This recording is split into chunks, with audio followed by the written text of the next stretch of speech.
Noah?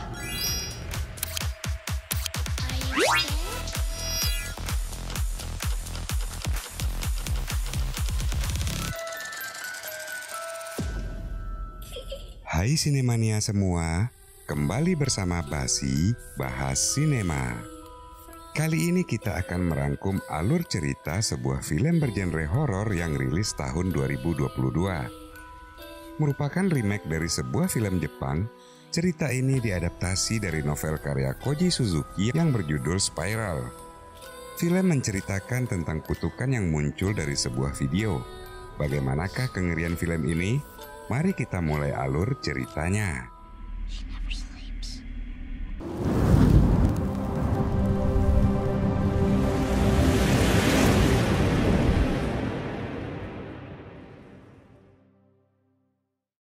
Kisah ini dimulai dengan memperlihatkan dua orang remaja putri yang sedang menonton televisi.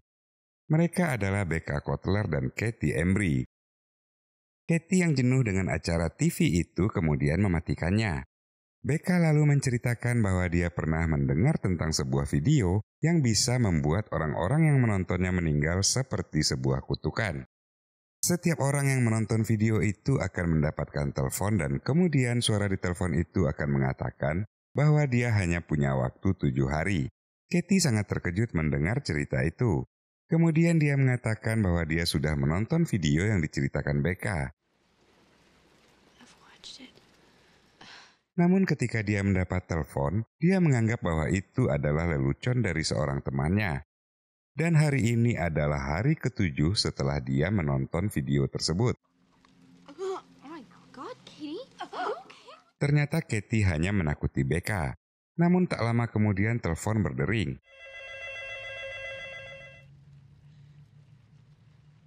Kedua gadis itu turun ke bawah. Akhirnya Becca memberanikan diri mengangkat telepon. Telepon itu ternyata adalah ibu Katie yang menanyakan putrinya, bukan telepon kutukan seperti yang mereka takutkan. Namun tiba-tiba televisi di ruang tamu menyala sendiri. Katie lalu mematikan televisi itu. Akan tetapi,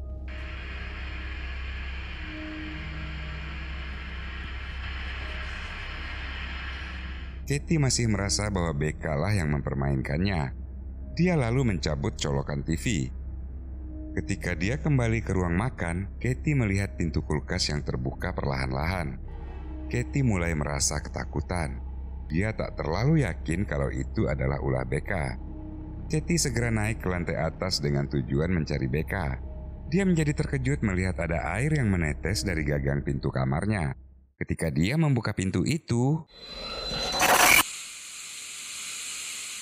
beralih ke seorang ibu muda yang menjemput anaknya. Dia adalah Rachel Keller, tante dari Katie Embry yang meninggal 2 hari yang lalu. Putranya Aiden adalah sepupu Katie yang selama ini cukup dekat dengannya. Guru TK Aiden mengatakan pada Rachel bahwa belakangan ini Aiden menjadi lebih pendiam. Dia juga memperlihatkan lukisan-lukisan yang dibuat Aiden tentang kematian. Rachel menganggap bahwa lukisan itu hanyalah cara Aiden mengekspresikan perasaannya. Akan tetapi sang guru mengatakan bahwa Aiden membuat lukisan itu seminggu yang lalu. Aiden drew these last week. Artinya 4 hari sebelum Katie meninggal di rumahnya. Malam harinya Aiden kecil menanyakan kepada ibunya kapan dia akan meninggal. Rachel tentu saja tidak bisa menjawab pertanyaan itu. Namun Aiden mengatakan bahwa Katie mengetahui kapan dia akan mati sebelum dia meninggal 2 hari yang lalu. Keesokan harinya ibu dan anak itu menghadiri peringatan 3 hari kematian Katie. I'm so sorry. Di sana Ruti ibu Katie bercerita. Katie meninggal karena jantungnya yang mendadak berhenti, namun dokter juga tidak bisa menerangkan apa penyebabnya. Waktu itu Ruti menemukan Katie dalam kondisi yang sangat menggenaskan. Face. Dia lalu meminta Rachel untuk membantunya mengungkap kematian sang putri. Tak lama setelah itu Rachel menemukan Aiden di kamar Katie dan menyuruhnya keluar. Dia melihat album foto dan majalah Katie yang wajahnya sudah penuh dengan coretan pena. Dia juga menemukan sebuah bukti pengambilan foto yang harus dijemput keesokan harinya. Di sisi lain, gadis-gadis kampus sedang bercerita tentang Becca Kotler yang harus dirawat di rumah sakit jiwa setelah kematian Katie. Sepertinya malam itu mereka berdua mengalami kejadian yang sangat menakutkan. Kellen yang berada di tempat itu mengatakan bahwa kejadian itu adalah akibat mereka menonton sebuah video. Kellen adalah teman dari Josh, pacar Katie yang ternyata juga sudah tewas bunuh diri di hari kematian Katie. Keesokan paginya Rachel menjemput foto-foto Katie ke studio. Ternyata foto-foto itu memperlihatkan Katie dan 3 orang kawannya yang menginap di sebuah kabin di bukit bernama Shelter Mountain Inn. Dia terkejut melihat sebuah foto berisi 4 orang remaja yang wajahnya terlihat tidak jelas. Ketika dia mencari informasi, ternyata keempat remaja itu sudah tewas di hari dan waktu yang sama. Tepat jam 10 malam. Rachel yang merasa bahwa hal itu bukanlah suatu kebetulan kemudian memutuskan untuk mengunjungi Shelter Mountain Inn di mana keempat remaja itu menginap beberapa waktu yang lalu. Penjaga tempat itu mengatakan bahwa mereka menginap di kabin nomor 12. Dan karena waktu itu mereka komplain tentang siaran televisi yang tidak bagus, dia memberikan sebuah DVD player dan menyarankan mereka untuk menonton video. Rachel menginap di kabin yang sama dengan keempat remaja tersebut. Dia juga mengambil sebuah kaset video untuk ditonton.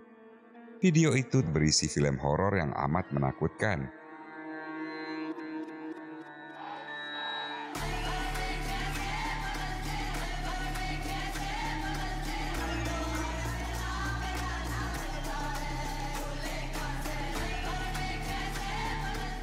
Di akhir video, memperlihatkan orang-orang yang akhirnya memilih untuk bunuh diri. Video itu juga memperlihatkan sebuah sumur tua di area peternakan. Ketika video itu selesai diputar, telepon di kabin tersebut berdering. Suara di seberang sana mengatakan bahwa Rachel hanya punya waktu 7 hari. Sekembalinya ke kota, Rachel meminta temannya Noah untuk memotretnya. Dan ternyata hasilnya, wajah Rachel di kamera itu memburam, sama dengan hasil foto keempat remaja yang sudah tewas tersebut. Noah yang penasaran meminta Rachel memutar video yang dilihatnya waktu itu. Setelah menonton video itu, Noah mengatakan bahwa film itu hanya film horor biasa. Namun tiba-tiba telepon berdering. Rachel tak mengangkat telepon itu. Noah mengatakan bahwa dia tidak percaya keempat remaja itu tewas akibat video yang mereka tonton. Keesokan harinya Rachel yang bekerja di sebuah stasiun TV membuat salinan video tersebut. Kemudian Rachel memberikan salinan itu kepada Noah. Noah merasa heran karena kopian di video itu tidak memiliki tracking record seperti kopian video yang seharusnya. Mereka pun mulai mempelajari video tersebut. Tiba-tiba Beth, pacar Noah, masuk ke ruangan. Noah mengajaknya untuk ikut memeriksa video tersebut. Akan tetapi Rachel yang percaya bahwa video itu berbahaya, segera mematikannya dan meninggalkan ruang kerja Noah. Di hari ketiga setelah menonton video, Rachel mengunjungi Becca di rumah sakit jiwa. Rachel berusaha menanyakan tentang kejadian malam itu kepada Becca. Sayangnya Becca hanya diam membisu dan seperti larut dalam dunianya sendiri. Tiba-tiba Becca mengatakan bahwa Rachel akan mengetahui kejadian yang sebenarnya 4 hari lagi. And you will. 4 days. Rachel menjadi sangat yakin bahwa video itulah yang menjadi penyebab kematian Katie. Dia kembali meneliti video itu di labor multimedia kantor. Ketika dia mencoba mengacak frame video tersebut, dia menemukan sebuah mercusuar di dalam frame yang tersembunyi, dan sesuatu yang aneh pun terjadi. Dia bisa mengambil seekor lalat yang sebelumnya ada di dalam video itu.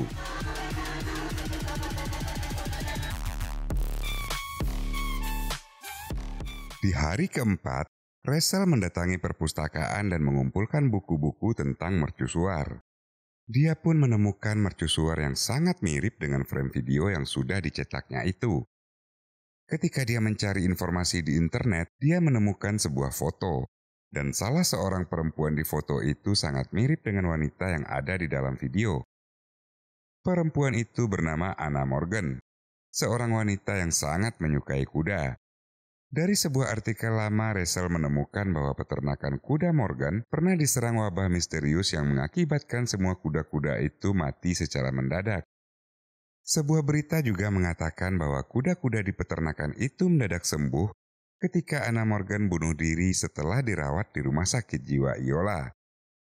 Dan tanpa disadari Rachel, dia sudah mencoret-coret wajah Anna persis seperti coretan yang ditemukannya di foto-foto Katie waktu itu.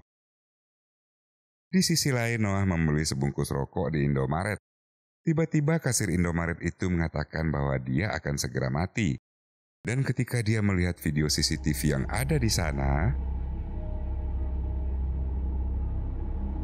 malam itu Rachel menghubungi Ruthie dan meminta bantuan untuk menjaga putranya Aiden karena dia berencana keluar kota selama 2 hari. Namun tiba-tiba Rachel tersedak. Dan hal yang mengejutkannya adalah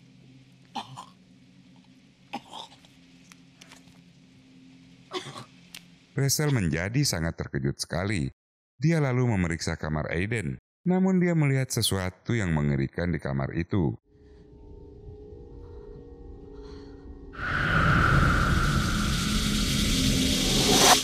Untungnya semua hanya mimpi, tapi ketika dia memeriksa tangannya, dia kembali ke kamar Aiden. Kamar itu kosong. Dia amat terkejut ketika mendapatkan Aiden ternyata sedang menonton video maut tersebut. Tak lama kemudian telepon berdering. Namun ternyata yang menghubunginya adalah Noah yang mengatakan bahwa dia percaya video yang mereka tonton mengandung kutukan. Cerita punya cerita, Noah adalah ayah biologis dari Aiden. Namun karena Noah dan Rachel masih muda, mereka belum siap untuk mengikat diri dalam sebuah pernikahan. Rachel berencana mendatangi lokasi peternakan Morgan di Moskow dan dia meminta Noah untuk mendatangi rumah sakit jiwa Iola guna mencari informasi. Di kapal juga terjadi sesuatu yang tidak diharapkan. Seekor kuda yang berada di kargo terkejut melihat Rachel dan mengamuk. Kuda itu berhasil keluar dari kargo dan seperti hendak menyerang Rachel. Rachel berhasil menghindar dan kemudian kuda tersebut jatuh ke laut.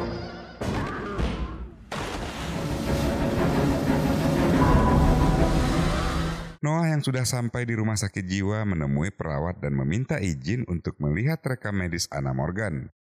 Sayangnya menurut aturan rumah sakit, yang boleh melihat rekam medis pasien hanyalah keluarganya.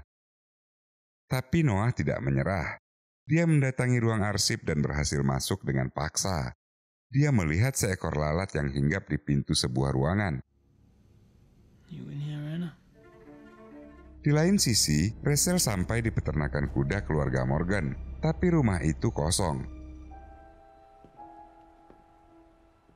Rachel mencoba melihat berkeliling. Dia menemukan sebuah jendela di lantai 2 yang sama persis dengan yang ada di video kutukan tersebut. Dia pun kembali berkeliling. Dia menemukan seorang lelaki tua yang sedang memperbaiki pagar di belakang rumah. Pria itu adalah Richard Morgan, suami dari Anna Morgan. Richard mengatakan bahwa sejak kejadian kuda-kuda yang menggila itu, dia tidak lagi menjalankan peternakan tersebut. Dia mempersilahkan Rachel untuk masuk ke rumah. Di dalam rumah, Rachel juga melihat foto Anna dan sebuah kaca yang ada di dalam video tersebut. Akhirnya Rachel pun langsung to the point dan menanyakan tentang kaset video itu kepada Richard. Tiba-tiba Richard mendekatinya dengan pandangan yang aneh. Richard yang awalnya humble berubah menjadi jutek dan segera meminta Rachel meninggalkan rumahnya. Ketika Rachel menanyakan putrinya, Richard mengatakan bahwa dia tidak pernah mempunyai seorang putri. Richard juga mengatakan bahwa apapun yang menyangkut keluarganya bukanlah urusan Rachel. Di luar rumah, Rachel melihat sebuah ayunan. Situasi di tempatnya berdiri waktu itu persis sama dengan gambar yang dilukis putranya Aiden. Di rumah sakit jiwa, Noah akhirnya menemukan rekam medis Anna Morgan. File itu menyatakan bahwa Anna menderita halusinasi dan dia juga mengalami keguguran. Tiba-tiba setetes darah jatuh dari hidung Noah, persis seperti Rachel yang mimisan sewaktu dia menemukan titik terang waktu itu. Ternyata file itu mengarahkannya ke sebuah video yang merupakan arsip rumah sakit. Sementara itu Rachel menghubungi Aiden dan menanyakan mengapa dia melukis rumah di gambar itu. Aiden mengatakan bahwa ada seorang gadis kecil yang menyuruhnya melukis rumah tersebut. Aiden juga mengatakan bahwa gadis kecil itu tidak menyukai kuda dan sekarang dia hidup di sebuah tempat yang amat gelap. Rachel lalu menemui Dr. Gersnik, satu-satunya dokter yang ada di pulau kecil itu. Dia menanyakan tentang keluarga Morgan pada sang dokter. Dia juga mengatakan bahwa dia tak benar-benar tahu mengapa dia berada di sana. Namun semua kejadian itu seolah-olah diarahkan oleh putri dari keluarga Morgan yang tak pernah dilihatnya. Dr. Gersnik mengatakan bahwa keluarga Morgan sudah bertahun-tahun tidak memiliki anak. Hingga suatu saat mereka mengadopsi seorang bayi perempuan bernama Semara. Tak lama setelah kehadiran Semara, Anna Morgan mengunjungi Dr. Gersnik dan mengatakan bahwa dia sering mengalami halusinasi yang menakutkan dan kemudian Dr. Gersnik mengirimnya ke Iola. I referred them to Iola Psychiatric on the mainland. Sementara itu Noah berusaha mengelabui petugas arsip rumah sakit jiwa dengan mengatakan bahwa dia adalah suami dari Anna Morgan. Dia juga meminta izin untuk melihat file video yang disimpan di sana. Akan tetapi ternyata kaset video itu sudah tak ada lagi di tempatnya. Dan yang terakhir menonton video itu adalah Richard Morgan. Merasa ada yang salah dengan Richard, Noah pun menyusul Rachel ke Moskow. Akan tetapi dia tidak bisa menghubungi Rachel. Di sisi lain Rachel kembali ke rumah keluarga Morgan. Dia mendapati rumah kosong yang tidak terkunci. Ketika Rachel masuk ke dalam, dia menemukan akte kelahiran Semara di sana. Dia kemudian melihat sebuah kaset video dan menghidupkannya. Ternyata itu adalah video observasi Semara Morgan yang hilang dari rumah sakit jiwa Iola. Samara, I need you to start telling me the truth, okay? But I do, and I'm sorry.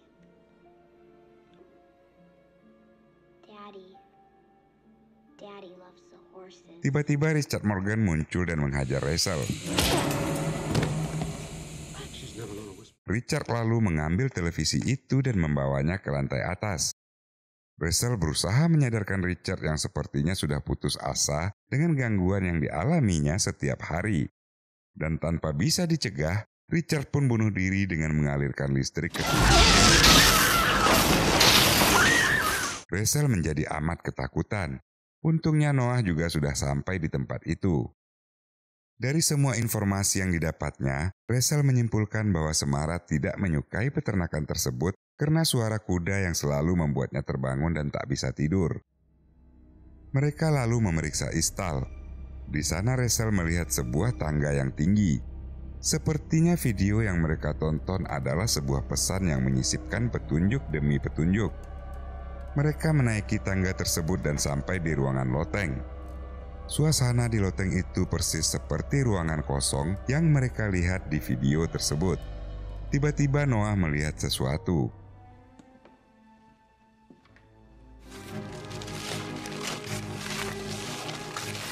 Rachel menjadi terkejut karena menyadari bahwa lukisan pohon itu adalah pohon yang ada di Shelter Mountain Inn. Mereka berdua segera menuju ke sana. Sesampainya di kabin nomor 12, Rachel menyadari bahwa itu adalah hari ke-7 setelah dia menonton video kutukan tersebut. Dia berpesan pada Noah jika dia tak bisa melewati malam ini, maka Noah harus bisa mengungkap misteri ini demi keselamatan Aiden dan Noah sendiri. Menyadari hal itu, Noah menjadi panik dan emosi. Dia menghempaskan barang-barang yang ada di sana. Namun tanpa disadarinya, kelereng-kelereng itu membentuk sebuah tanda. Ketika mereka membuka karpet, Noah membobol lantai kabin nomor 12 tersebut. Ternyata di bawah lantai itu terdapat sebuah sumur seperti akhir dari video yang mereka tonton. Ketika mereka terfokus pada sumur tersebut, sesuatu pun terjadi.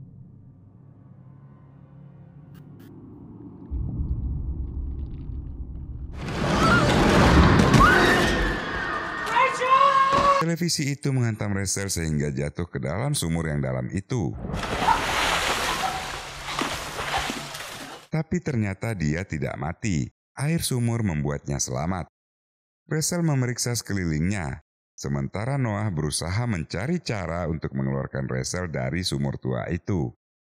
Tiba-tiba tutup sumur itu bergerak sendiri. Noah! Noah! Di dalam sumur, Rachel menemukan rambut-rambut yang amat panjang. Dan tiba-tiba, di sebuah peternakan, seorang gadis kecil berbaju putih sedang berdiri di pinggir sumur. Dia adalah Samara Morgan bersama Anna Morgan, ibu angkatnya. Tiba-tiba sang ibu memasukkannya ke dalam sumur itu. Halusinasi itulah yang dilihat Rachel di dalam sumur. Dan tanpa disangka, jejak di tangan Rachel pun menghilang. Tiba-tiba sosok gadis berbaju putih mengambang ke permukaan air. Sosok itu berubah menjadi tengkorak tepat ketika Noah kembali ke bibir sumur. Waktu 7 hari sudah lewat dan Rachel masih hidup. Dia terbebas dari kutukan kematian di video itu. Petugas yang berwajib pun mengevakuasi mereka dan akan mengebumikan tengkorak Samara sebagaimana mestinya. Sekembalinya ke rumah, Rachel menceritakan pada Aiden bahwa mereka berhasil menyelamatkan Samara. Tapi jawaban Aiden sungguh mengejutkan. You weren't supposed to help her. Don't you understand, Rachel? Di ruang kerjanya, Noah juga mengalami hal yang aneh. Televisi di sana tiba-tiba menyala sendiri.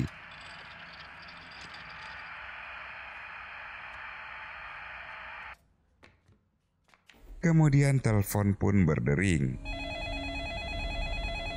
Ternyata Rachel lah yang berusaha menghubungi Noah. Noah tidak mengangkat telepon itu dan lebih terfokus ke arah televisi yang memperlihatkan sebuah sumur tua. Namun kali ini berbeda. Dia melihat sosok berambut panjang keluar dari sumur itu. Sosok itu lalu berjalan ke arahnya. Dan yang lebih mengejutkan lagi adalah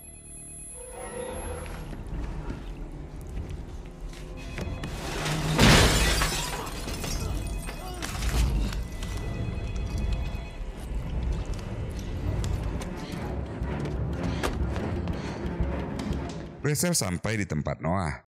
Dia melihat Noah yang sedang duduk di kursinya. Akan tetapi dia menjadi heran melihat tempat itu berantakan dan ada jejak darah di lantai. Ternyata Rachel terlambat.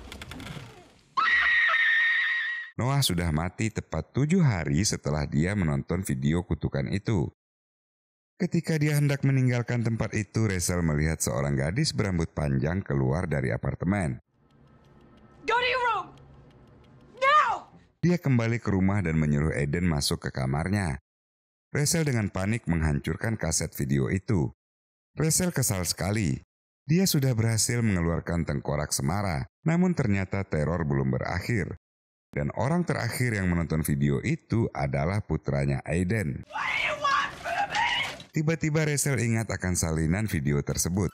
Dia juga ingat video pengakuan Samara bahwa dirinya hanya ingin didengarkan. Rachel kembali merangkai kejadian demi kejadian.